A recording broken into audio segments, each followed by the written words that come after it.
चलो part 2 start करते हैं, चैप्टर नंबर 3 का। पार्ट 2 के अंदर जो टॉपिक आएगा वो आएगा हमारा सेल वाला। ठीक है, सेल क्या होता है? देखो, एक तो रिप्रेजेंटेशन इसका ये रहता है ना, सर्किट्स में ऐसे बनाते हैं सेल को। अब देखो, सेल के अंदर हमने ये पढ़ा हुआ है कि वोल्टेज प्रोवाइड करने का काम करता है ना, और इसमें से करंट बाहर आता है पॉजिटिव साइड से बाहर, और नेगेटिव साइड में क्या रहता है? करंट वापस। अब एक चीज़ देखो, एक सर्किट बनाया है इसमें हमने, एक सेल है इसके अंदर, ठीक है, और एक क्या ले लिया हमने? रेजिस्टर। इस तरह से बना दिया सर्किट। रेजिस्टेंस इसका मान लो कैपिटल आर है, ठीक है, इसको हम ये भी बोलते हैं एक्सटर्नल रेजिस्टर, मतलब जो बाहर से हम डिवाइस लगाएंगे वो एक्सटर्नल रेजिस्टर होता है। ठीक है, और सेल है, सेल की कुछ वोल्टेज होगी। ये सेल जब मार्केट से लेके आओगे, इसके ऊपर ऐसे कुछ लिखा होगा, मान लो लिखा हुआ इस पर 5 वोल्ट। ठीक है, तो मतलब इस सेल की कैपेसिटी कितनी है, कितनी वोल्टेज प्रोवाइड करने की है, कि ये मैक्सिमम कितनी वोल्टेज दे सकते हैं? 5 वोल्ट। ठीक है, बट जब हम इसको यूज़ करते हैं ना, जैसे ये सेल को मैंने कनेक्ट कर दिया किसी बल्ब से, लगा लो किसी रजिस्टर से कनेक्ट कर दिया, तो ये 5 वोल्ट जितनी वोल्टेज नहीं देगा, ये 5 वोल्ट से थोड़ी कम देगा। ठीक है, सेल पे लिखा कितना हुआ है? 5 वोल्ट। बट जब मैंने, अच्छा, वोल्टेज मेज़र करने के लिए डिवाइस कौन सा होता है? Volt meter. तो यहाँ पे मैंने मान लो वोल्ट मीटर कनेक्ट किया। ठीक है, इस तरह से यहाँ पे वोल्ट मीटर कनेक्ट है, तो इन पॉइंट्स की वोल्टेज आ जाएगी वोल्ट मीटर के अंदर। वोल्टेज में रीडिंग आई, वोल्ट मीटर ने रीडिंग कितनी दी इस केस में? मान लो इसमें रीडिंग आई मेरी 4.8 वोल्ट। ठीक है, बट आनी कितनी चाहिए थी? 5 वोल्ट सारी की सारी इसको मिलनी चाहिए थी, बट मिली नहीं, आई कितनी है यहाँ पे? 4.8 वोल्ट। तो ये डिफरेंस आया, कितनी वैल्यू का डिफरेंस आ रहा है? 0.2 वोल्ट। ठीक है, ये वोल्टेज कहाँ गई? ये वोल्टेज एक्चुअल में कहीं वेस्ट हो गई है। ठीक है, वेस्ट कहाँ हुई है ये वोल्टेज? देखो, सेल एक डिवाइस है, ये सेल बनाने के लिए मतलब इसमें केमिकल एनर्जी से किस में कन्वर्ट करता है? इलेक्ट्रिकल में।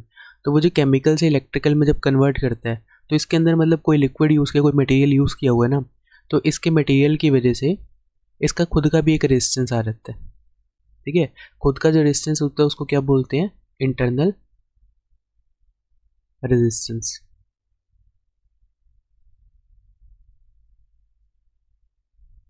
ठीक है, इसको क्या बोल देंगे हम? Internal resistance. ये चीज़ आ जाती है उस केस में। अब इंटरनल रेजिस्टेंस क्या करेगा? कुछ वोल्टेज अपने अंदर भी रखेगा, है ना, खुद को ऑपरेट करने के लिए भी तो क्या चाहिए इसको? कुछ वोल्टेज चाहिए ना। तो वो ये जो 0.2 वोल्ट है, ये किसने वेस्ट करी है? इसी मटेरियल ने वेस्ट करी है। ठीक है, किसने? जो इंटरनल रेजिस्टेंस में लगा हुआ है। सर्किट में इसको कैसे दिखाओगे? सेल लगा हुआ है, पॉजिटिव साइड है और एक नेगेटिव साइड है, इसके जस्ट बाद क्या बना देना, इस तरह से एक रेजिस्टर। ठीक है, इसको हम क्या बोल देंगे? Small R. और स्मॉल आर का मतलब, स्मॉल आर को किससे रिप्रेजेंट करते हैं हम? इंटरनल रेजिस्टेंस से। ये स्मॉल आर हमेशा इसके लिए यूज होएगा, और एक्सटर्नल रेजिस्टेंस के लिए कैपिटल आर यूज होता है। तो क्या होगा, यहाँ से करंट बाहर आएगा, वही करंट इसमें जाएगा, वही करंट सेल में वापस आ जाएगा। बट जब इसके अंदर से होके जाएगा तो यहाँ पे भी कुछ वोल्टेज क्या हो जाएगी? वेस्ट हो जाएगी। उस वोल्टेज को हम लिखेंगे कैसे? इक्वेशन क्या बनेगी इसकी? देखो, यहाँ पे जो 5 वोल्ट है इसका भी एक नाम है, इसको बोलते हैं मैक्सिमम वोल्टेज। इस टर्म को हमने ईएमएफ से डिनोट करना है। ठीक है, ईएमएफ की फुल फॉर्म होती है इलेक्ट्रोमोटिव फोर्स। ठीक है, ये 5 वोल्ट क्या है? ईएमएफ, मतलब जो सेल के ऊपर लिखा हुआ आएगा, और इसको हम क्या बोल सकते हैं? टोटल वोल्टेज या फिर मैक्सिमम वोल्टेज। ये सेल मैक्सिमम वोल्टेज इतनी दे सकता है, ठीक है, बट एक्चुअल में इससे भी कम देता है वोल्टेज। और जो एक्चुअल वोल्टेज आई है सेल के पास, रेजिस्टेंस के पास, वो कितनी आई है? 4.8 वोल्ट। तो एक्चुअल में जो डिवाइस को मिलती है वोल्टेज, एक्चुअल वोल्टेज जो होगी, कहाँ पे होगी वोल्टेज? Across terminals. टर्मिनल्स किसको कहते हैं? जहाँ पे कोई डिवाइस कनेक्ट होता है। जैसे ये वाला टर्मिनल ए हो गया, ये टर्मिनल बी, यहाँ पे डिवाइस कनेक्ट है ना, आर वाला, तो ये टर्मिनल्स हो गए इसके। यहाँ पे जो वोल्टेज आएगी इसको क्या बोलेंगे हम? We T. ठीक है, वी टी का प्रॉपर नाम क्या होता है? इसको बोलते हैं टर्मिनल वोल्टेज।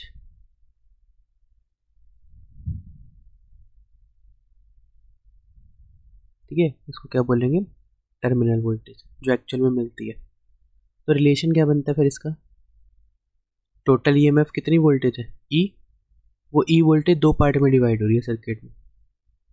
एक ये वोल्टेज जो ले रहा है जिसको हम टर्मिनल वोल्टेज बोल रहे हैं, और एक जो वोल्टेज ये वाली वेस्ट कर रहा है इंटरनल वाला, ये दो वोल्टेज में डिवाइड हो रही है। तो मैं क्या लिखूंगा यहाँ पे, वी टी टर्मिनल वोल्टेज हो गया, प्लस जो इंटरनल रेजिस्टेंस में वोल्टेज है वो कैसे निकालोगे, वी इक्वल्स टू क्या होता है, आई आर। ठीक है, तो ये वोल्टेज स्मॉल आर वाले की कितनी हो जाएगी, आई इंटू आर।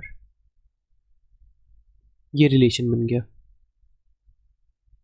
ये इक्वेशन आ गई। और मोस्टली क्वेश्चंस में जब पूछा जाता है वो टर्मिनल वोल्टेज पूछते हैं, तो वो कैसे निकाल लोगे, ई माइनस आई आर करके। ठीक है, ये इक्वेशन याद रखनी है, वी टी इक्वल्स टू क्या होता है, E minus I R. V T वही terminal voltage, E E M F, I current जो पूरे सर्किट में जाएगा, और आर क्या होगा, इंटरनल रेजिस्टेंस। यहीं से आई की इक्वेशन निकाल सकते हो, आई का फार्मूला वो क्या बनेगा, E minus B T by R. ठीक है, ये बन जाएगा फार्मूला करंट का। एक करंट का और फार्मूला बन सकता है, देखो आई क्या है, टोटल करंट, तो आई इक्वल्स टू या V equals to I R, जो ओम्स लॉ होता है उससे क्या फार्मूला निकलेगा, ऊपर टोटल वोल्टेज और divide by total resistance of circuit. तो टोटल वोल्टेज मतलब मैक्सिमम वोल्टेज, वो कितनी है, ईएमएफ के इक्वल, और टोटल रेजिस्टेंस यहाँ पे दो आए हैं, एक एक्सटर्नल वाला और एक इंटरनल वाला। तो एक ये भी फार्मूला बड़ा इंपॉर्टेंट है, ये दो तीन जगह यूज होएगा आगे, E by R plus R. Current का एक तो ये फार्मूला हो गया और एक ये वाला फार्मूला हो गया। ठीक है, इसके बाद देखो इस टॉपिक से रिलेटेड कुछ ग्राफ्स आते हैं पेपर में, 3 या 4 तरह के ग्राफ, सारे के सारे इंपॉर्टेंट है। ठीक है, एक आता है वी टी वर्सेस आर का ग्राफ, एक आता है आई वर्सेस आर का ग्राफ। ये आर जो भी है कैपिटल आर है, मतलब एक्सटर्नल रेजिस्टर है। एक ग्राफ आता है वी टी वर्सेस आई का ग्राफ। ठीक है, ये 3 तरह के मेजरली ग्राफ आते हैं। तो देखो ग्राफ कैसे बनेंगे, ये इस तरह से बनेगा, वी टी और आर का ग्राफ। ठीक है, क्यों बनेगा ऐसा, पहले इस पर ये देख लो।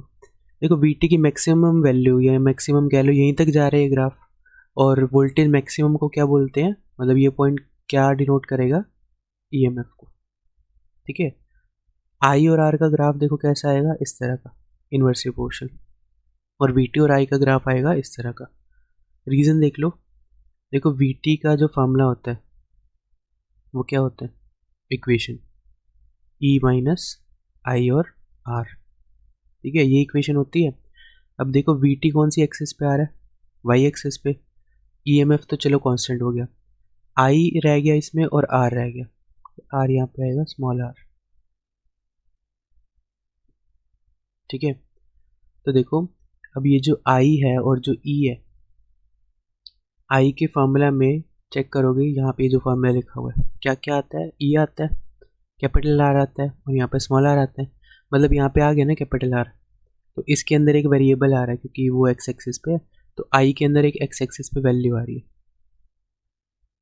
मतलब आई के फार्मूले में किसी तरह आर आ रहा है और आर के साथ ही ग्राफ बनाना है, मतलब ये एक वेरिएबल हो गया जो एक्स एक्सिस पे आ रहा है आई की इक्वेशन में। ऐसे ही ई का जब फार्मूला देखोगे, ई के फार्मूला में कहीं ना कहीं आई तो आएगा, और आई के अंदर क्या आएगा, कैपिटल आर भी आएगा। मतलब यहाँ पे वैल्यू भी क्या आ जाएगी, चाहे स्मॉल आर से कह लो चाहे ई से कह लो, इसके अंदर एक और एक्स आएगा। जैसे आई और आर मल्टीप्लाई हो रहे हैं, आई के अंदर इनडायरेक्टली एक्स एक्सिस वाली वैल्यू आ रही है, मतलब कैपिटल आर आ रहा है। ऐसे स्मॉल आर भी किससे रिलेटेड होगा, कैपिटल आर से।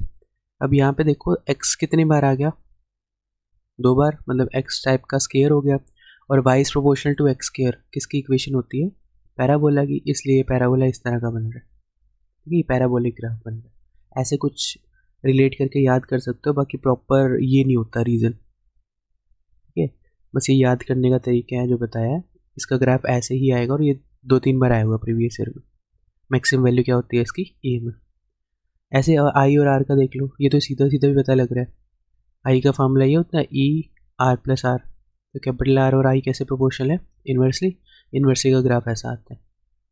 वी टी और आई में देखो क्या है, वी टी का भी वही इक्वेशन यूज़ करो, V T equals to E minus I R. तो ये वाई एक्सिस पे है और ये आई एक्स एक्सिस पे आ रहा है। तो ये तो स्ट्रेट लाइन इक्वेशन होगी, Y equals to M X plus C करके। ठीक है, वाई और एक्स कैसे आ रहे हैं, प्रोपोर्शनल। बट ये जो एक्स वाली वैल्यू उसके आगे माइनस लगा हुआ है, यानी Y is proportional to minus X. इसका मतलब क्या हुआ, अगर डायरेक्टली प्रोपोर्शनल होते तो ग्राफ ऐसा आता, बट डायरेक्टली प्रोपोर्शनल के साथ साथ नेगेटिव साइन है, मतलब स्लोप नेगेटिव आएगी। तो ऊपर जाने के बजाय वो ग्राफ इस तरह से नीचे आ रहा है। ठीक है, ये होगा ग्राफ वी टी वर्सेज आई का।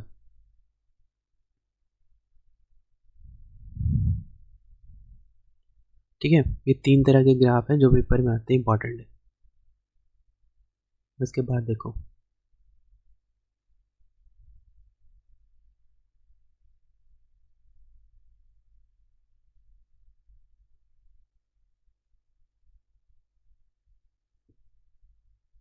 ग्राफ्स हो गए। ग्राफ्स के बाद अब जो टॉपिक आएगा वो आ सकता है क्वेश्चन, बाकी चांसेस कम है। सिंपल सा कंसेप्ट है चार्जिंग और डिस्चार्जिंग का, इनके बस सर्किट देखनी है। ये चार्जिंग डिस्चार्जिंग कैसे होती है, कोई सेल है, उसके साथ उसका इंटरनल रेजिस्टेंस आएगा स्मॉल आर, सेल का ईएमएफ आएगा। ये मान लो एक बॉक्स में बंद कर दिए, ये पूरा सेल के साथ आएगा, दोनों चीज़ें एक साथ आती है ना, क्योंकि सेल के अंदर ही होगा उसका रेजिस्टेंस। तो ये प्रॉपर एक सेल बन गया। अब इस सेल को मेरे को चार्ज करना है, तो चार्ज करने के लिए मेरे को देना पड़ेगा ना इसको करंट।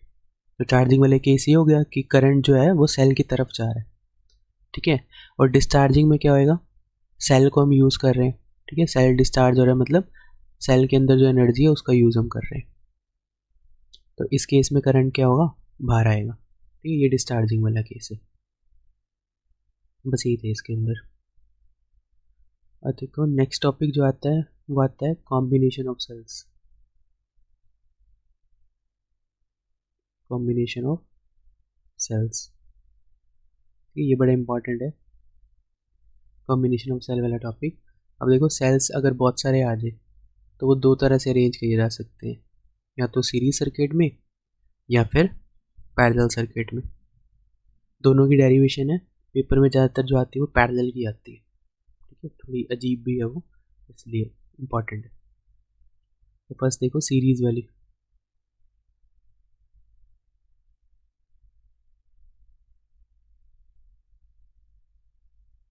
देखो सीरीज में हमने क्या किया, ऐसे सेल अरेंज कर लिए। फर्स्ट सेल उसका खुद का रेजिस्टेंस यानी इंटरनल रेजिस्टेंस, सेकंड सेल उसका रेजिस्टेंस। ठीक है, ऐसे कितने भी सेल बना सकते हो। मैंने यहाँ पे 2 सेल बना लिए, एक का ईएमएफ E1 लिख दिया, एक का ईएमएफ E2। इसका रेजिस्टेंस R1, इसका रेजिस्टेंस R2। ठीक है, ये 2 सेल आ गए। अब ये जो डेरिवेशन होगी, इस डेरिवेशन में जो मेथड यूज होगा उसको बोलते हैं पाथ मेथड। ठीक है, इस मेथड से होगी डेरिवेशन, और ये मेथड जो आता है वो काफ़ी ज़्यादा रिलेटेड है केवीएल से। ठीक है, किरचॉफ्स वोल्टेज लॉ जिसके बाद आने वाला है, उसमें कुछ रूल्स आते हैं, उससे रिलेटेड है। तो रूल्स मैं यही बता रहा हूँ क्योंकि इसमें यूज़ होंगे। सिंपल से रूल्स है। देखो पाथ क्या होता है, एक लाइन बनानी है जिसका एक स्टार्टिंग पॉइंट है, एक एंडिंग पॉइंट होगा। ठीक है, वो मर्जी है तुम्हारी, जैसे ये सर्किट में ये पॉइंट्स है ना, एंड पॉइंट्स, नाम लिख लेते हैं इनका ए और इधर बी, तो इनको टर्मिनल्स भी कह सकते हो। तो एक टर्मिनल से स्टार्ट करना, दूसरे टर्मिनल तक जाना है, वो पाथ हो जाएगी तुम्हारी। चाहे अब तुम ए से बी बना लो इसको, चाहे तुम इसको बी से ए बना लो। ठीक है, तुम्हारी मर्जी है। तो अब देखो इस पूरे सर्किट के अंदर 2 ही चीज़ें आएंगी, या तो सेल मिलेगा या रेजिस्टेंस मिलेगा। तो 2 रूल्स होंगे, एक जो सेल पे अप्लाई होगा, एक जो रेजिस्टेंस पे अप्लाई होगा। सेल का ईएमएफ मान लो कितना है, ई। तो अगर मान लो तुम्हारी पाथ ऐसे जा रही है, तो कहाँ से कहाँ जा रहे हो, ये प्लस वाली साइड होती है सेल की, ये माइनस वाली। तो प्लस से किसकी तरफ जा रहे हो, माइनस की तरफ। तो लास्ट में यहाँ पे जो भी साइन मिलेगा उस तरह की वोल्टेज लिखनी है, मतलब ई लिखोगे तो सही बट उसके आगे क्या लगाओगे, माइनस। ठीक है, क्योंकि लास्ट में एंड क्या हो रहा है, ये माइनस से एंड हो रहा है। और अगर उल्टी पाथ बनाई होती तो प्लस का ही आता, क्योंकि वो प्लस में एंड होता। रेजिस्टेंस में देख लो क्या है, रेजिस्टेंस में पाथ तो चेक करनी है, साथ में क्या चेक करना है कि उसमें करंट किधर जा रहा है। इसमें दो चीज़ें साथ साथ चेक होंगी। मान लो करंट ऐसे जा रहा है, करंट और पाथ सेम डायरेक्शन में जा रहे हैं, लेफ्ट टू राइट, ये भी लेफ्ट टू राइट। तो जब इनकी डायरेक्शन सेम होती है उस केस में आएगा नेगेटिव साइन वोल्टेज के साथ। वोल्टेज कैसे, आई और आर, वोल्टेज कैसे निकालोगे, आई इंटू आर होती है, V equals to I R होता है। और इसके आगे साइन कैसा आएगा, माइनस का। ठीक है, ये वोल्टेज हो जाएगी। और अगर उल्टा होता अपोजिट डायरेक्शन तो उसमें प्लस का आ जाता। ठीक है, मतलब वाइस वर्सा वाले रूल इसमें फॉलो होंगे। ये हो रहा है तो इस तरह का रिजल्ट आएगा, और इससे अपोजिट हो रहा है तो उल्टा रिजल्ट आएगा। ठीक है, अब ये रूल्स यूज़ करने हमने, ये किरचॉफ वोल्टेज लॉ में भी काम आएंगे ये दो रूल्स में। अब इसका यूज़ देखो कैसे करना है। पाथ मेथड में कुछ अलग भी है। देखो कहाँ से स्टार्ट कर रहे हो पाथ बनानी, ए से। तो ए पे कुछ ना कुछ वोल्टेज होगी, क्योंकि ओपन सर्किट बनाया है, ये कहीं से तो क्लोज होगा किसी के साथ। तो अभी हमें पता नहीं है वो किसके साथ क्लोज है, तो हमने ए पॉइंट पे लिख दिया वोल्टेज कितनी होगी, वी ए, ऐसे मान लिया। ठीक है, उसके बाद इधर चले, फिर क्या मिला बीच में, सेल मिला। सेल की ये पॉजिटिव साइड हो रही है, नेगेटिव साइड। तो हम किसकी तरफ जा रहे हैं, प्लस से माइनस। तो लास्ट में माइनस आया तो ईवन को हम कैसे लिखेंगे, माइनस का ईवन। इस पूरी इक्वेशन में सारी की सारी टर्म्स आएंगी वोल्टेज की। ठीक है, ये मतलब किरचॉफ वोल्टेज लो है, इसलिए सारी टर्म वोल्टेज की आती है। अच्छा, इसमें करंट तो माना नहीं, करंट किधर मानोगे वो तुम्हारी मर्जी होती है। बाकी जनरल क्या फॉलो होता है, जैसे ये सेल लगा हुआ है तो करंट सेल के पॉजिटिव साइड से बाहर आता है, तो इधर जाना चाहिए करंट, और पूरे सर्किट में यही करंट बना दो, क्योंकि सीरीज में है, सीरीज में करंट क्या होता है, सेम। तो सब में ऐसे करंट जाएगा।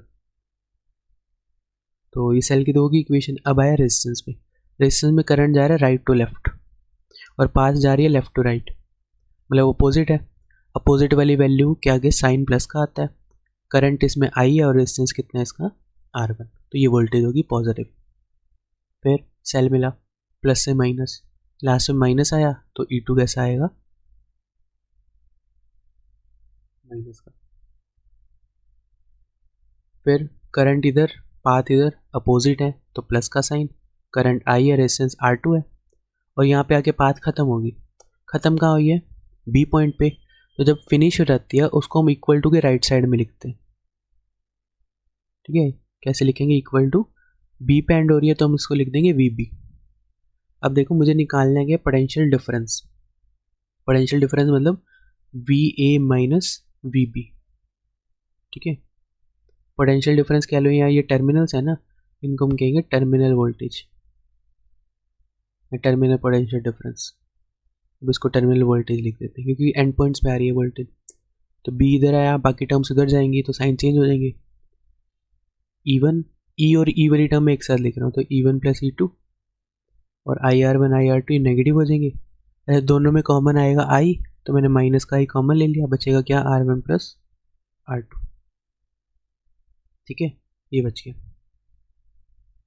अब ये जो है टर्मिनल वोल्टेज, इसको डेल्टा भी लिख लो या VT लिख लो, VA माइनस VB को नई वोल्टेज VT लिख लो। और इधर क्या बचा हुआ है, E1 प्लस E2, ये EMF वाली टर्म होगी, प्लस नेगेटिव है यहाँ पे, minus I R1 plus R2। ठीक है, यहाँ तक फाइनल हमारा रिजल्ट आ रहा है। ठीक है, अब ये रिजल्ट हमने पढ़ा भी था, VT का एक फार्मूला पढ़ा हुआ था। क्या पढ़ा था, VT तो होता है E माइनस IR। तो अगर कंपेयर करोगे, VT की जगह VT मिल रहा है, E की जगह क्या मिल रहा है, E1 प्लस E2। E को हम बोलते हैं इक्विवेलेंट। इक्विवेलेंट मतलब दो सेल जो अलग अलग बनाए थे उनको कंबाइन करके जो आंसर आएगा, तो कितना आएगा, E1 प्लस E2 आ जाएगा। ठीक है, मतलब ये फार्मूला आ गया कि सीरीज़ में जो EMF होते हैं वो कैसे होते हैं, ऐसे ऐड हो जाते हैं। तीसरा होता तो E3 आ जाता प्लस में, मतलब वही सीरीज़ वाला नॉर्मल फार्मूला। माइनस की जगह माइनस, आई की जगह आई, तो आर की जगह क्या आ रहा है, R1 प्लस R2। और ये पता भी है तो मैं सीरीज़ में सिंपल एडिशन होता है रेजिस्टेंस का। तो ये फाइनल डेरिवेशन हुई और इससे पता क्या लगा, ईएमएफ का फॉर्मूला क्या आता है, सिंपल एडिशन वाला, जैसे सीरीज में होता है रेजिस्टेंस के।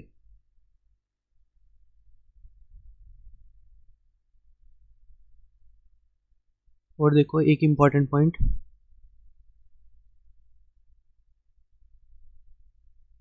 अपोजिट पोलैरिटी वाला केस।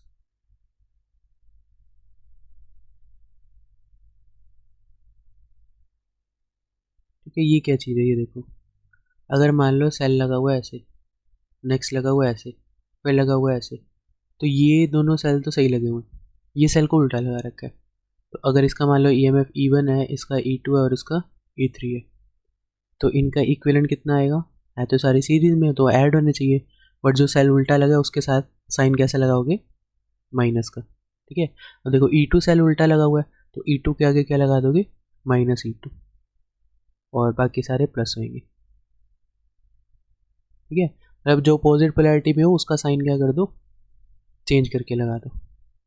ठीक है, ये तो था हमारा सीरीज वाला। अब इसके बाद देखो क्या आएगा, पैरेलल वाला। ठीक है, वो थोड़ा इंपॉर्टेंट है, तो ध्यान से समझना।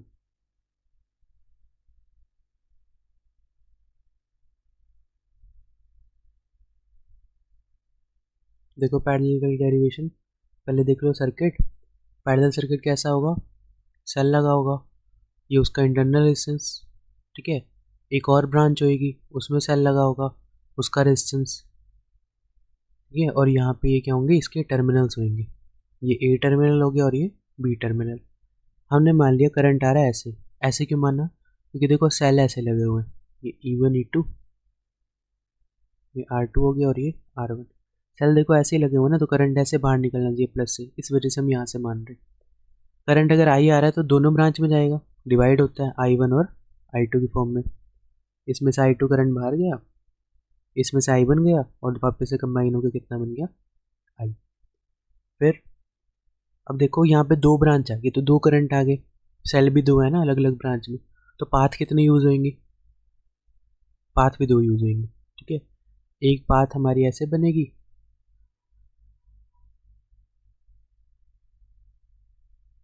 ठीक है, B2A ऐसे वाली, और एक सेम इधर से पाथ बना देंगे। ठीक है, नीचे वाली ब्रांच में एक की इक्वेशन लिख लो, दूसरे की पता है सिमिलर आएंगे, जहाँ 1 1 है वहाँ 2 2 कर देंगे। ठीक है, तो पहले पाथ ऊपर वाले की इक्वेशन लिखते हैं। ठीक है, इक्वेशन नंबर फर्स्ट क्या आएगी, पहले बी पॉइंट आ रहा है तो क्या लिखोगे, पोटेंशियल एट बी पॉइंट।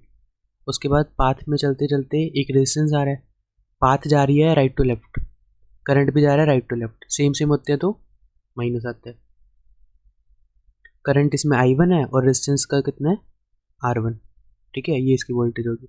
फिर यहाँ पे क्या कर रहे हो, माइनस से किसकी तरफ जा रहे हो, प्लस की तरफ, लास्ट में प्लस आ रहा है तो E1 कैसा आएगा, प्लस का E1 आ जाएगा। और फिर ये एंड हो रहा है कहाँ पे, ए पे, तो एंड वाला हम कहाँ रखते हैं, इक्वल टू के राइट साइड, यहाँ भी ये आ गया। इसके बाद देखो क्या करेंगे, VB और VA दोनों एक साइड आएंगे ताकि पोटेंशियल डिफरेंस आ जाए। ठीक है, तो डिफरेंस वाली टर्म देखो कैसे बनेगी, हम क्या करते हैं, E1 को यहाँ रखा हुआ है। ठीक है, ये वाली टर्म जो है, ये वाली आई वाली, इसको दूसरी साइड भेज देते हैं और VA को इस साइड ले आते हैं, तो क्या बचेगा, VB minus VA equals to I1 R1। ठीक है, ऐसे क्यों किया, क्योंकि हम यहाँ पे लिख रहे हैं पहले इनिशियल वाला पोटेंशियल और फाइनल वाला, वैसे होता है फाइनल माइनस इनिशियल, तो क्या करना पड़ेगा फिर, इसको अगर फाइनल माइनस इनिशियल करना है तो ए पहले आना चाहिए, ए पॉजिटिव होनी चाहिए और बी नेगेटिव, तो हम क्या करेंगे, माइनस कॉमन ले लेते हैं और उसको क्या लिख देंगे, VA माइनस VB। ठीक है, लिख सकते हैं ऐसे, यहाँ आ गया I1 R1। इसके बाद इस चीज़ को हम क्या लिख देंगे, टर्मिनल वोल्टेज VT, तो उसकी जगह आ गया VT equals to I1 R1, ये R1 इसके आगे डिवाइड में, ये वैल्यू किसकी आ गई, फर्स्ट करंट की, मतलब फर्स्ट वाली ब्रांच में जो करंट है। सिमिलरली करके सेकेंड ब्रांच में क्या करंट आएगा, उसमें E1 की जगह E2 लिख देंगे, टर्मिनल वोल्टेज दोनों के टर्मिनल सेम है तो सेम आएगी, R1 की जगह R2, और करंट यहाँ पे क्या हो जाएगा I2। ये सिमिलरली करके आ गया रिजल्ट। ठीक है, अब देखो I1 भी आ गया, I2 भी आ गया। अगर ये दोनों देखें, ये दोनों यहाँ पे डिवाइड हुए थे, है ना, तो दोनों को मिलाएं तो करंट क्या बनना चाहिए, I। तो हम क्या करते हैं,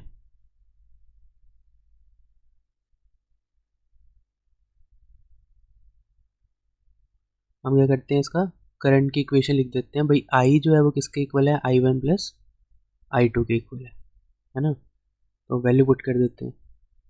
I की वैल्यू बताता हूँ कैसे आएगी, पहले I1 रखो।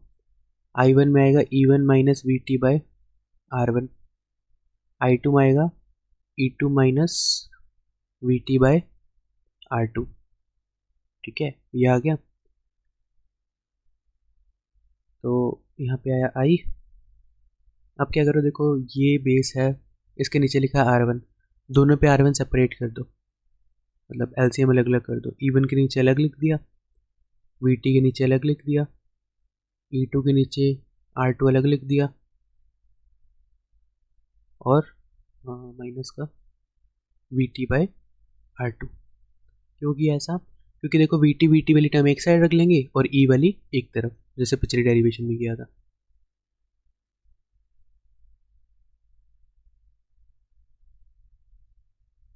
I किसके इक्वल आ जाएगा,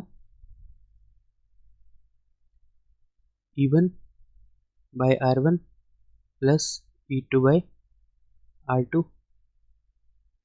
ये एक टर्म बन गई, और इसमें कॉमन क्या है, माइनस का VT कॉमन है देखो, तो क्या बचेगा 1 by R1 plus 1 by R2। ठीक है, ये बन गई इक्वेशन। अब चाहे यहाँ से तुम क्या करो, VT वाली टर्म उधर ले जाओ, मतलब जैसे कंपेयर किया था सीरीज वाले सर्किट के अंदर, VT equal to E minus IR होता है, कंपेयर करके फॉर्मूला आ गया। चाहे ऐसे कर लो, यहाँ चाहे करंट से इक्वेशन लिख लो, ठीक है, तुम्हारी मर्जी है। बेटर रहेगा तुम VT से ही करो, सेम सेम रखो। तो यहाँ से VT निकाल लो। VT कैसे आएगा, ये पूरी टर्म नेगेटिव है, ये इधर जाएगी तो पॉजिटिव हो जाएगी, और I इधर आएगा तो नेगेटिव। मैं I को उधर लेके जा रहा हूँ, इस पूरी टर्म को दूसरी साइड लेके जा रहा हूँ। तो क्या होगा, VT into 1 by R1 plus 1 by R2 equals to E1 by R1 plus E2 by R2, और I आके यहाँ पे क्या हो गया, माइनस का। सिर्फ चाहिए क्या मेरे को, VT चाहिए। ये टर्म मल्टीप्लाई में हो रही है, उधर जाके क्या होएगी, डिवाइड। ठीक है, तो डिवाइड में अगर इसको लेके जाएं तो क्या बनेगा, VT equals to E1 by R1 plus E2 by R2। इसके नीचे भी लिखा हुआ आ जाएगा 1 by R1 plus 1 by R2, मतलब सेपरेट बस करके लिख रहे हैं हम इसको। और ऐसे ही I के नीचे भी आ जाएगा लिखा हुआ I by 1 by R1 plus 1 by R2। ठीक है, अब ये बन गई मेरी फाइनल इक्वेशन VT की। ठीक है, बट मुझे पता है VT किसके इक्वल होता है, E माइनस IR के। कंपेयर करोगे, VT की जगह VT है, E की जगह ये पूरी टर्म आएगी ब्रैकेट वाली, तो E इक्विवेलेंट कितना हो जाएगा, मेरा फॉर्मूला बन गया ये। एक EMF, उसका खुद का इंटरनल रेजिस्टेंस, दूसरा EMF, उसका खुद का इंटरनल रेजिस्टेंस, ऐसे तीसरा होता है तो 3-4 टर्म्स ऐसे आती रहेंगी। और इस पूरे के डिवाइड में क्या आएगा, 1 बाई R1 1 बाई R2, जैसे पैरेलल में रेजिस्टेंस निकालते हैं। तो ये फार्मूला बन गया। अब इसका ऐसे ही याद रखना है, कर सकते हो इसको और सॉल्व, कि एलसीएम ले लिया, आंसर निकाल दिया, वो याद करना मुश्किल हो जाएगा। इस फॉर्म में याद कर लो, बेटर है। माइनस की जगह माइनस है, आई की जगह आई है, और आर की जगह देखो यहाँ पे क्या आ रहा है, ये आर इक्विवेलेंट होगा, तो क्या आ रहा है 1 बाय ये पूरी टर्म, तो 1 bye R1 plus 1 bye R2। ठीक है, अब क्या करो, इसको इधर ले जाओ, इसको इधर ले आओ, तो फार्मूला बन जाएगा कि 1 बाय R इक्विवेलेंट कितना होता है, 1 bye R1 plus 1 bye R2। ठीक है, यही आना चाहिए था। पैरेलल में ये ऐसे निकाल दो ना आर इक्विवेलेंट। ठीक है, तो ये होगी इसकी डेरिवेशन, इंपॉर्टेंट डेरिवेशन है, अच्छे से पढ़ लेना इसको। ठीक है, अब इसके बाद जो आता है नेक्स्ट टॉपिक आता है किरचॉफ्स लॉ। ठीक है, उससे पहले एक काम करता हूँ, तुम्हें कुछ रिजल्ट लिखवा देता हूँ, इन पे क्वेश्चंस आते हैं।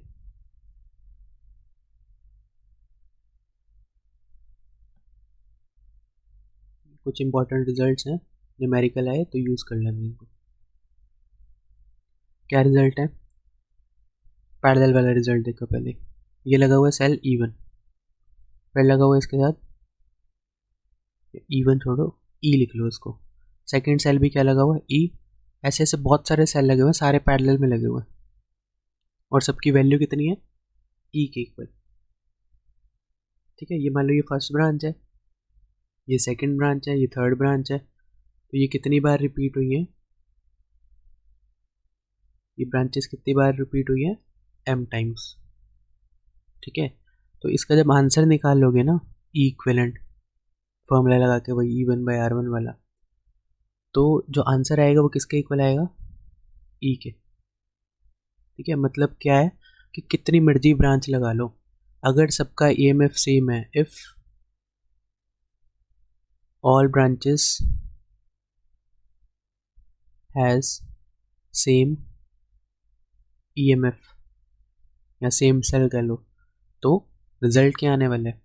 Equivalent would be equals to E। मतलब जो एक सेल प्रोवाइड कर रहा है वही m ब्रांचेस प्रोवाइड करेंगे, तो मतलब लगाने का फ़ायदा क्या है ना। ये सारा कंक्लूड करके क्या आएगा? ये सारा काम तो एक सेल भी कर सकते हैं, E वाला। ठीक है, तो ये रिजल्ट आएगा। कैसे प्रूव होगा वो देख लेना, फॉर्मूला में वैल्यू पुट करोगे ना सबकी, तो आंसर कट कट आके E आ जाएगा। ये हुआ फर्स्ट रिजल्ट। ठीक है, और सेकंड रिजल्ट, इसमें भी वो अपोजिट पोलैरिटी वाला केस है कि अगर कोई सेल उल्टा लगा हो तो उसकी टर्म के आगे क्या लगा देंगे हम? माइनस का साइन। ठीक है, और एक क्वेश्चन और देख लो, इस टाइप का ही बड़ा फेमस क्वेश्चन है। मान लो तुम्हें क्या दिए हुए? m सेल्स दिए हुए इन वन ब्रांच। ठीक है, एक ब्रांच है, उसमें कितने सेल लगे हुए हैं? m cells of equal EMF। ठीक है, सारों का EMF बराबर है। फिर उसमें से इसने कहा n cells are arranged with opposite polarity. मतलब पहले सारे सीधे लगे हुए थे m के m सेल्स, उनमें से n सेल्स को इसने उल्टा करके लगा दिया। ठीक है, और ये तो एक सिंगल ब्रांच है, branches of this type are, ये लगा लो p इन नंबर। ठीक है, मतलब ऐसे ऐसे कितनी ब्रांचेस लगी हुई हैं? p ब्रांचेस लगी हुई हैं, p टाइम्स ये चीज़ रिपीट हुई पड़ी है। तो तुम्हें फाइंड आउट करना है, find current in external register. External register मान लो दिया हुआ तुम्हें कैपिटल R। ठीक है, तो पहले इसका सर्किट समझो। सर्किट में देखो क्या होगा, m सेल्स बनाने हैं हमें एक ही ब्रांच के अंदर, तो इस तरह से हमने सारों को सेम सेम करके लगा दिया। ऐसे कितनी बार रिपीट होगा? ये m सेल्स हो गए। ठीक है, m टाइम्स ये रिपीट हुआ है, सारे सीरीज में है। अब इसमें से ये m सेल्स में से कितने उल्टे करके लगाने हैं? n cells. तो हमने क्या किया, हमने ऐसे कर दिया, शुरू के सारे सेल्स सीधे लगे हुए हैं और लास्ट के कितने सेल्स हमने उल्टे लगा दिए? n सेल्स को उल्टा लगा दिया। ठीक है, ये कितने सेल्स हैं उल्टे लगे हुए? n। टोटल कितने से सारे के सारे?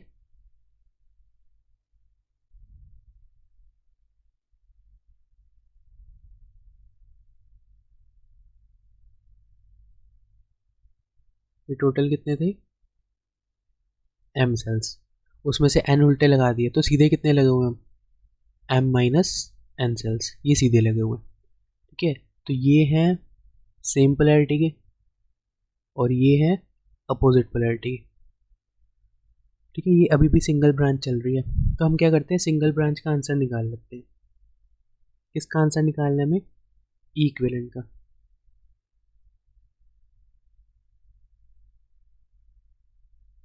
सीरीज में कैसे आंसर आता था इक्विवेलेंट का?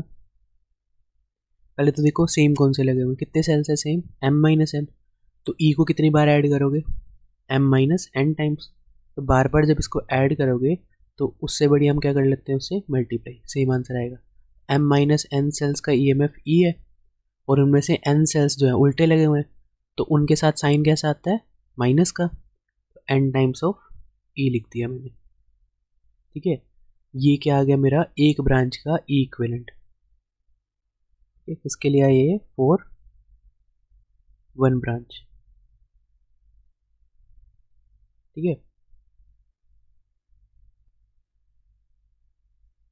ठीक है, यहाँ तक समझ आया एक ब्रांच के लिए कैसे आ रहा है आंसर। और ऐसी कितनी बार ब्रांच अरेंज है, ऐसी P ब्रांच है। ठीक है, तो P ब्रांच के लिए देखो क्या करोगे, इस तरह से ये मान लो एक ब्रांच का आ गया आंसर, E इक्विवेलेंट डैश मान लो इसको, यहाँ पे हम डैश कर देते हैं सिंबल के साथ। एक ब्रांच का आंसर आ गया, मतलब सारे हटा के मैंने एक लगा दिया। ऐसे ये चीज़ कितनी बार रिपीट हुई पड़ी है, कितनी बार रिपीट हुई है, P टाइम्स। ठीक है, तो क्या करोगे इस केस में, ये बताया हुआ है कि EMF, ये जो भी आंसर आ रहा है, अगर सब में क्या लगाओ, सेम लगाओ, तो उनका कोई मतलब नहीं होता, उनको हम एक ही ब्रांच में कन्वर्ट कर सकते हैं। तो इन सब का आंसर भी क्या आएगा, इक्विवेलेंट डैश, चाहे P टाइम्स रिपीट हो, ये वाली प्रॉपर्टी है ना, M टाइम्स कोई रिपीट हो तो उसका आंसर एक के बराबर आता है। सेम यहाँ पे हो रही है ये चीज़। तो फाइनल आंसर क्या हो गया मेरा, यही इक्विवेलेंट डैश हो गया आंसर। अब ये तो EMF आया, इस पूरे के साथ इसने कहा था एक एक्सटर्नल रेजिस्टर लगा दो R, तो इसमें करंट बता दो कितना आएगा। ठीक है, I निकालना है, तो I निकालने के लिए पता है तुम्हें इंटरनल रेजिस्टेंस भी आएंगे, और सबके अपने अपने इंटरनल रेजिस्टेंस भी है। तो हम यहाँ पे लिख देते हैं, इसका इंटरनल रेजिस्टेंस R है, इसका R है, और ये कितनी बार लगे हुए हैं, M टाइम्स।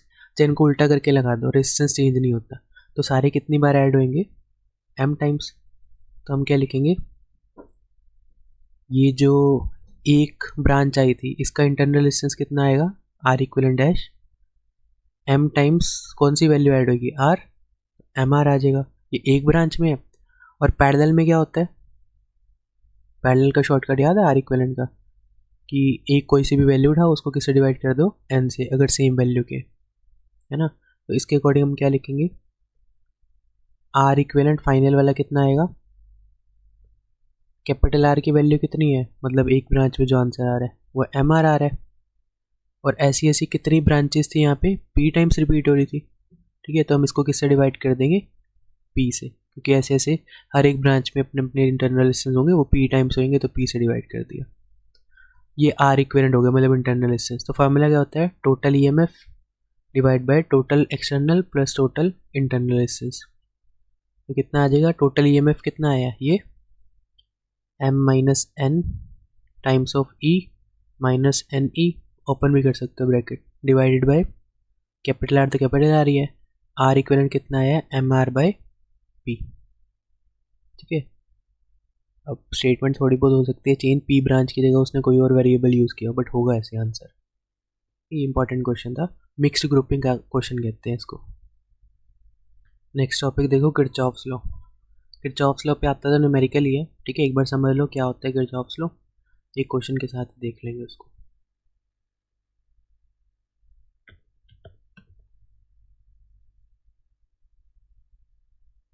किरचॉफ्स दो लॉ हैं किरचॉफ के, तो पहले हम पढ़ रहे हैं करंट लॉ। ठीक है, बहुत इजी सा टॉपिक है ये, और पेपर में इसका क्वेश्चन आता ही आता है। ठीक है, तो ध्यान से समझना।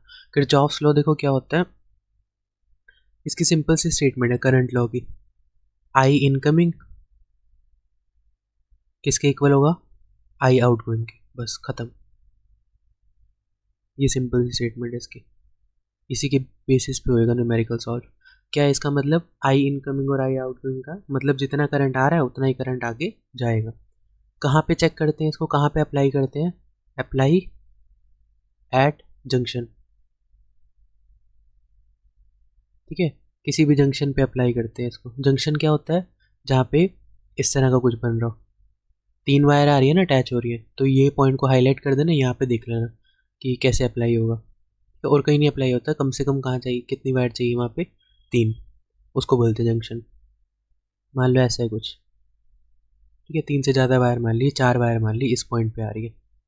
तो इस पॉइंट पे देखो कुछ करंट दे रखे है तुम्हें, यहाँ से आ रहा है 1 एम्पियर, यहाँ से आ रहा है 2 एम्पियर, और यहाँ से आ रहा है 3 एम्पियर। ठीक है, तो यहाँ से कुछ करंट बाहर जाने वाला है, वो बताना है कितना जाएगा।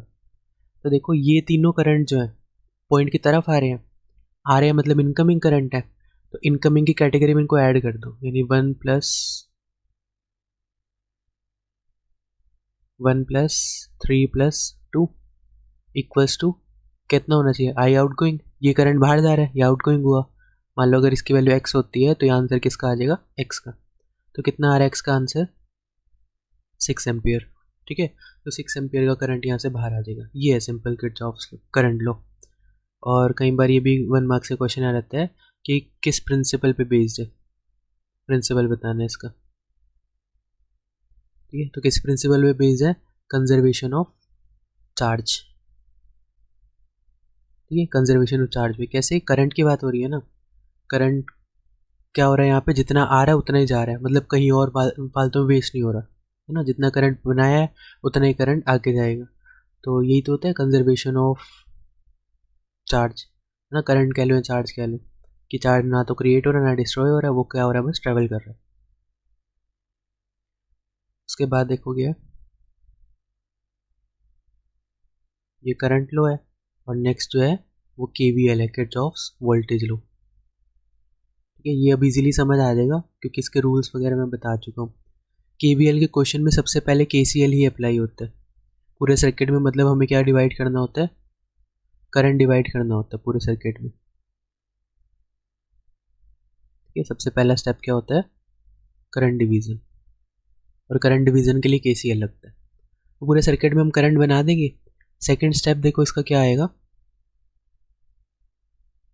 सेकंड स्टेप में देखो क्या अप्लाई करेंगे, हम वहाँ पे ना एक लूप बनाएंगे। अभी पाथ मेथड बताया था तुम्हें, वो पाथ होती है ओपन, वही अगर क्लोज फॉर्म में बन जाए तो उसको लूप बोल देंगे। ठीक है, मर्जी है तुम्हारी, क्लॉकवाइज बनाओ एंटी क्लॉकवाइज बनाओ, कैसे भी लूप बनाओ। थर्ड, तुम रूल्स के अकॉर्डिंग क्या चीज़ कैलकुलेट कर लो, समीशन ऑफ डेल्टा वी।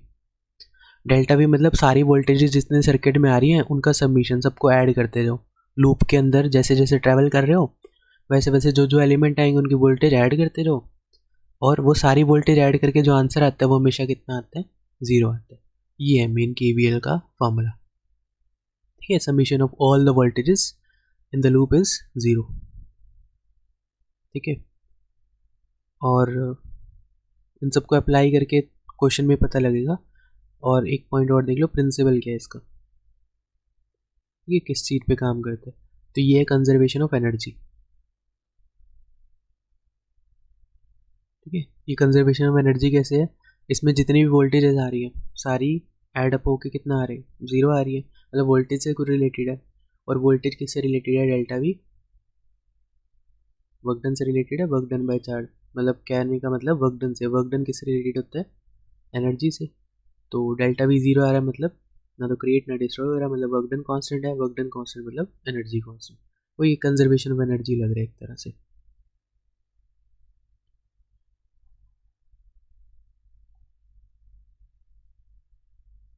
अब देखो इसका एक क्वेश्चन देख लो,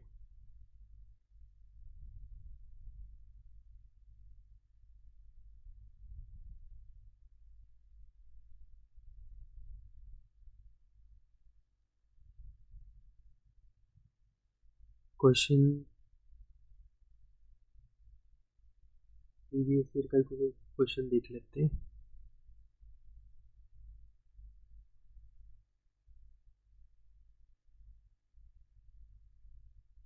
देखो यहाँ पे दिया हुआ तुम्हें एक रेजिस्टेंस,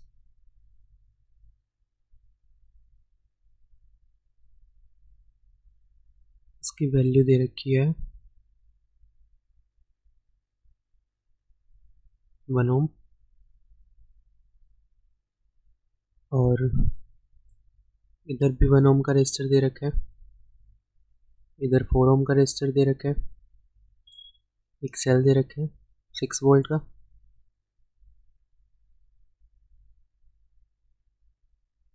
यहाँ पे एक सेल दे रखा है 9 वोल्ट का। अरे क्वेश्चन में ऐसा लिखा हुआ नहीं आएगा, बहुत कम चांसेस है कि लिखा हुआ है कि किरचॉफ्स वोल्टेज लॉ से या किसी लॉ से इसको सॉल्व करो। जहाँ पे तुम्हें एक से ज़्यादा सेल दिखे ना, ऐसा कॉम्प्लेक्स का सर्किट दिखे जैसे इसमें 3 3 सेल लगा रखे हैं, तो उस केस में आंसर जो होगा वो जो सॉल्व होगा वो किरचॉफ्स लॉ से होगा, ठीक है। और इसके अंदर ये जो लास्ट वाला रेजिस्टेंस है इसकी वैल्यू दे रखी है तुम्हें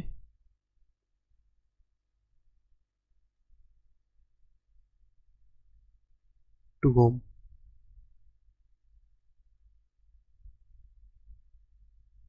ठीक है, तो अब इसमें फाइंड आउट क्या करना है, इसमें हर एक ब्रांच में तुम्हें ये निकालना है कि करंट कितना हो। ठीक है, हर एक ब्रांच में करंट फाइंड आउट करना है। तो कैसे करोगे, इसमें करंट तो कहीं दिख ही नहीं रहा, तो करंट हमें डिवाइड करना होता है। बताया था ना पहला रूल क्या होता है, केसीएल से क्वेश्चन सॉल्व करो। और केसीएल कहाँ अप्लाई होता है, जहाँ जंक्शन आता है। ये जंक्शन हो गया, 3 पॉइंट है इसमें, ये जंक्शन है, 3 पॉइंट है, और तो कहीं नहीं आ रहा, तो यहाँ करंट क्या होगा, डिवाइड होगा। 3 सेल है, करंट किसी से भी एक से निकाल लो, प्रेफर करा करो जो बड़ी वोल्टेज है। 9 वोल्ट का ही है तो मैंने यहाँ से करंट निकाला। और ये ध्यान रखना है जितना बैटरी से करंट बाहर जा रहा है उतना ही करंट वापस भी करना होता है उसको। ठीक है, तो देखो करंट आई जा रहा है, इस ब्रांच में भी आई गया, इसमें भी आई गया, और यहाँ पे आते ही क्या होगा, डिवाइड होने लग जाएगा। तो डिवाइड होके मैंने क्या मान लिया, इसमें गया I1 करंट। तो देखो आई आ रहा है इनकमिंग करंट, उसमें से आउटगोइंग एक I1 बन गया, एक आउटगोइंग यहाँ बनेगा। बट होता है क्या, इनकमिंग और आउटगोइंग इक्वल होता है। तो अगर इक्वल है तो टोटल आई है, उसमें से I1 चला गया तो कितना बचेगा, I माइनस I1। तो वो इस ब्रांच में आ जाएगा करंट। ठीक है, लग गया इस पॉइंट पे केसीएल। अब इस पूरी ब्रांच में करंट आ रहा है मेरा I माइनस I1। ठीक है, और यहाँ से पूरा ये घूम के कौन सा करंट आ रहा है, I1। ठीक है, यहाँ पे I1 आया, आया मतलब इनकमिंग, यहाँ से ये करंट आ रहा है I माइनस I1, दोनों इनकमिंग ऐड करोगे तो आउटगोइंग बन जाएगा। इस वैल्यू को और इस वैल्यू को ऐड करोगे तो I1 कैंसिल हो जाएगा, बचेगा क्या, I, वही दिख रहा है यहाँ से, है ना, उतना ही सेल वापस करना था करंट I, और उतना ही आ रहा है। ये हो गया केसीएल अप्लाई। सेकंड पॉइंट क्या था, लूप बनाना था। ठीक है, लूप देखो कितने वेरिएबल आए हैं इसमें, एक I बना और एक I1 नाम का बना है। तो लूप भी कितने बनेंगे, 2 लूप यूज होंगे इसके अंदर।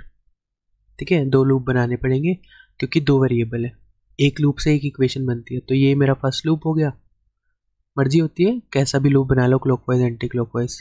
ये मेरा लूप नंबर सेकंड हो गया।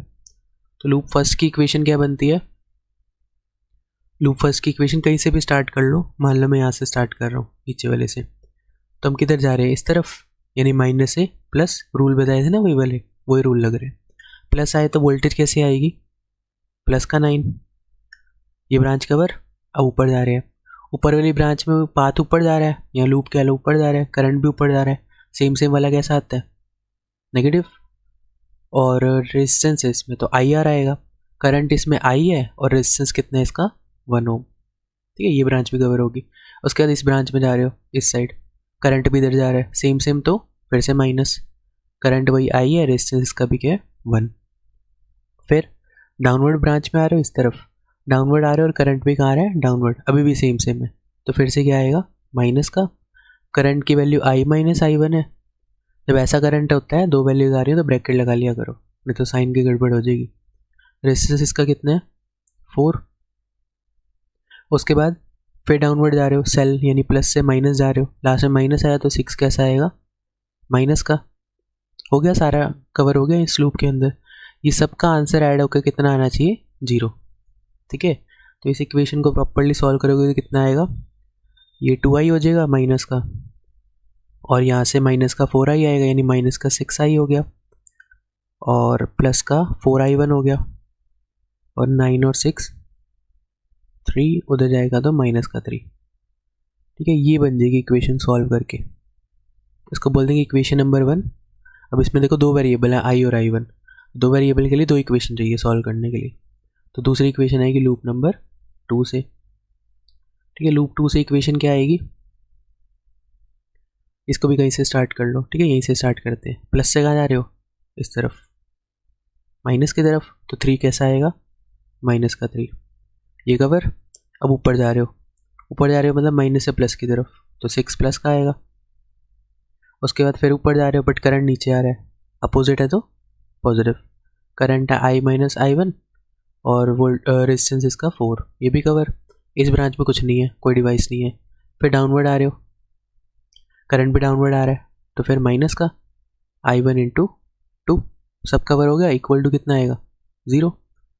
अब ये एडअप होके जो इक्वेशन सॉल्व करोगे तो कितनी आएगी 4i minus 4i1 minus 2i1 यानी माइनस 6i1, और ये बचेगा 3, उधर जाएगा माइनस का 3। ठीक है, ये मेरी आ गई इक्वेशन नंबर 2। अब आगे क्या कर सकते हो, ये फर्स्ट और सेकंड इक्वेशन एलिमिनेशन मेथड से सॉल्व कर दो। किसकी वैल्यू आ जाएगी, आई की वैल्यू भी आ जाएगी और I1 की वैल्यू भी आ जाएगी। ठीक है, तो हर एक ब्रांच में ऐसे करंट निकल आएगा। इस तरह से करने हैं क्वेश्चन। ठीक है, और इसके बाद अब आता है पावर वाला टॉपिक। फॉर्मूला ही है पावर का। पावर क्या होता है, वर्क डन बाय टाइम, है ना। अब देखो वर्क डन हीट एनर्जी को ही बोलते हैं, तो यहाँ पे इस केस में होगा वो क्या होगा, वर्क डन हीट एनर्जी वाला। क्यों, करंट का जो इफेक्ट होता है, heating effect of electric current, वही है। मतलब करंट क्या करता है, जब भी फ्लो करता है किसी वायर से तो हीट प्रोड्यूस करता है। हीट का फॉर्मूला क्या होता है, I square R T. I current, R resistance और टी टाइम। ठीक है, ये हीट का फॉर्मूला है और हीट एनर्जी है, तो वर्क डन की जगह आ सकता है। तो पावर का फॉर्मूला क्या बन जाएगा, I square R T divided by T, ये कैंसिल, तो एक फॉर्मूला बन गया इसका आई स्क्वायर आर। ठीक है, एक और फॉर्म बना सकते हो। एक और फॉर्म क्या बना सकते हो,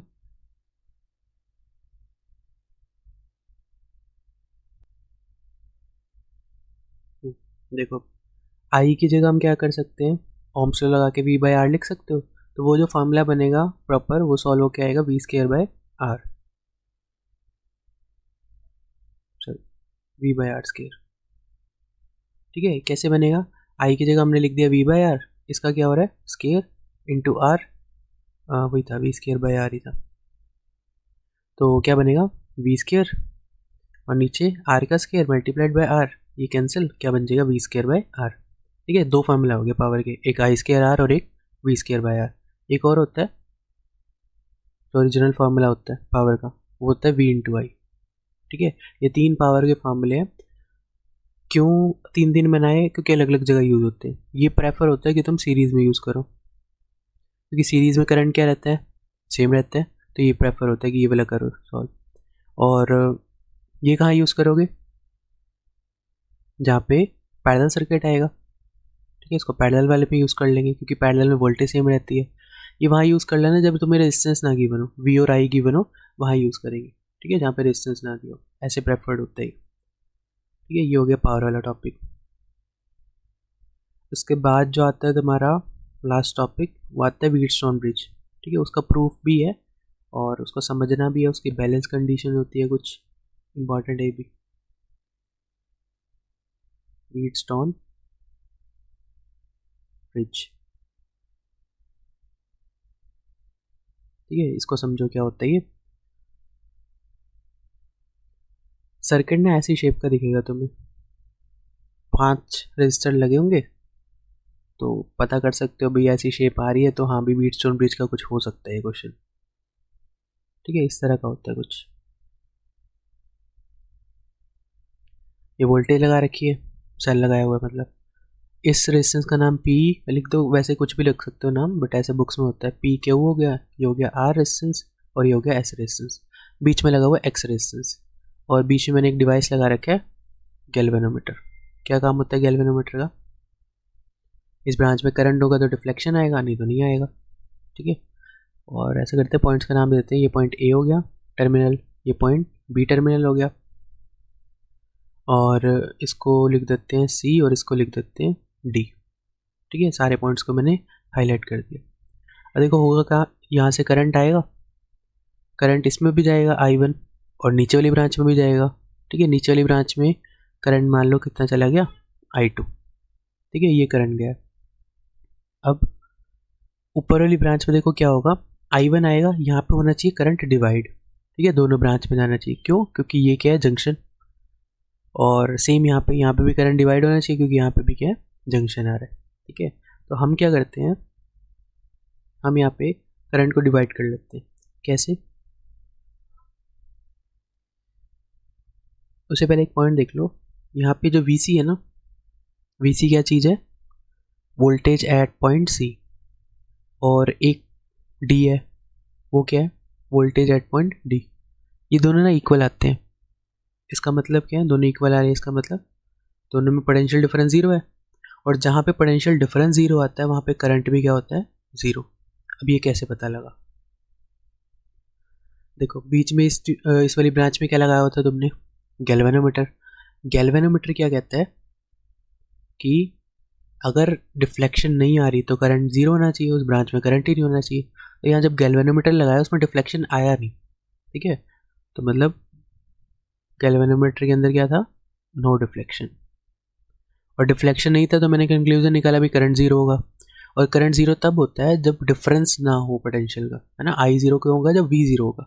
तो C और D पे कोई पोटेंशियल डिफरेंस नहीं है, करंट फ्लो करवाने के लिए पोटेंशियल डिफरेंस चाहिए होता है। तो इसका मतलब दोनों पे बराबर होगा पोटेंशियल, माइनस करोगे तो ज़ीरो आ जाएगा।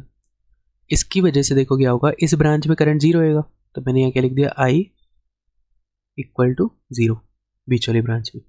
तो देखो करंट को होना था यहाँ पे डिवाइड, बट हुआ ही नहीं क्योंकि इस ब्रांच में तो जीरो जा रहा है। तो सारा का सारा I1 करंट कहाँ से पास कर देगा, इस ब्रांच से, यहाँ पे आ जाएगा I1, और नीचे वाली ब्रांच से क्या पास कर देगा, I2 करंट, डिवाइड ही नहीं होगा वो। और यहाँ दोनों मिक्स होकर वापस से करंट कितना वापस कर देंगे, सर्किट को I करंट वापस कर देंगे,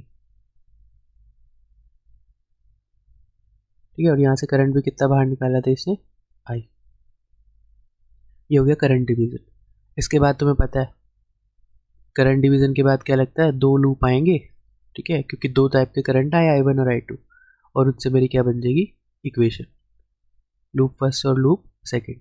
लूप फर्स्ट की इक्वेशन बताओ क्या आएगी,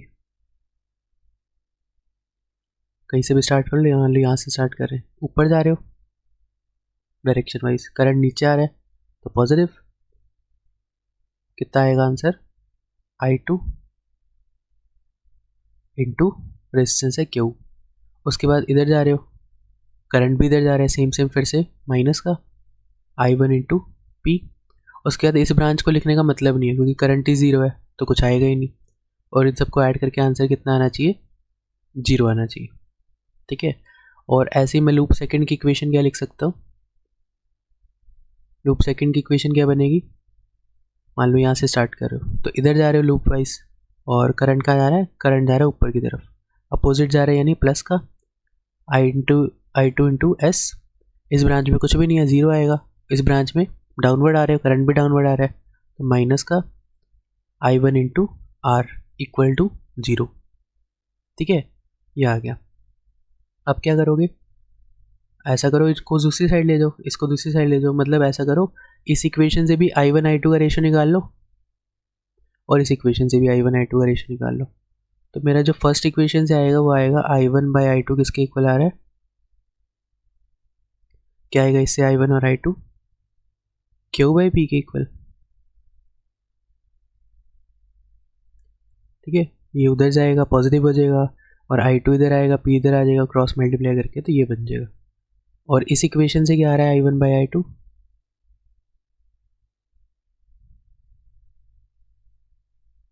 I1 बाई I2 इस केस में क्या आ जाएगा, S बाय R, ठीक है। अब देखो ये I1 I2, ये भी I1 I2 क्या होने चाहिए, इक्वल। तो हम क्या लिख देंगे यहाँ से, Q बाई P किसके इक्वल हो जाएगा, S बाय R के, है ना, इनके लेफ्ट साइड इक्वल है तो राइट भी होनी चाहिए इक्वल। तो यानी यहाँ से क्या पता लगा, रेसिप्रोकल कर दो दोनों तरफ का,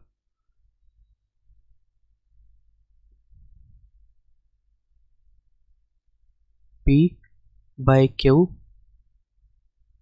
इक्वल्स टू क्या आएगा, R बाय S, ठीक है। ये एक रिजल्ट आ गया मेरे पास, इसको बोलते हैं balanced condition of Wheatstone bridge, ठीक है। मतलब ये कंडीशन तुम ना चेक कर लिया करो कि P by Q R by S के इक्वल आ रहा है।